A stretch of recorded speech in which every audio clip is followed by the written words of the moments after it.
నారా చంద్రబాబు గారు కానీ చాలా జాగ్రత్తగా అప్రమత్తతోనే మాట్లాడతాం, చాలా జాగ్రత్తగా మాట్లాడతాం. ఎన్డీఏ సమావేశంలో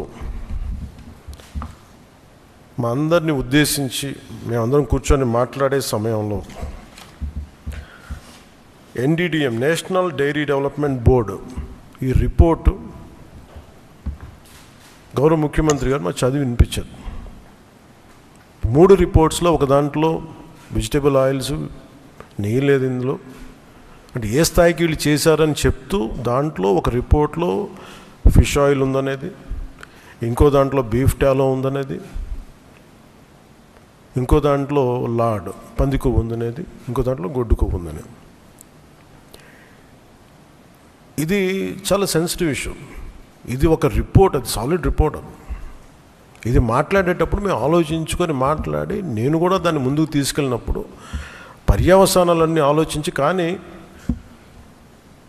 నేను కూడా అనుకుని ఇది చెప్పాలా లేదా. ముఖ్యమంత్రి గారు చెప్పారు దీన్ని ఎంత తీసుకెళ్ళాలి, ఎందుకంటే మా భయం ఏంటంటే సెన్సిటివ్ అయ్యి మనం చేసేసామా.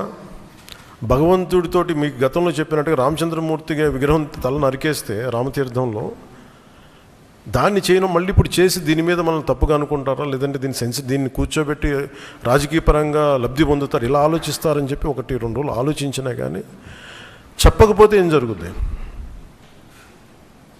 రేపు పొద్దున మీ అందరికీ తెలిసి కూడా మీరు ఎందుకు మాట్లాడలేదు, అదొక ప్రశ్న ఉంటుంది.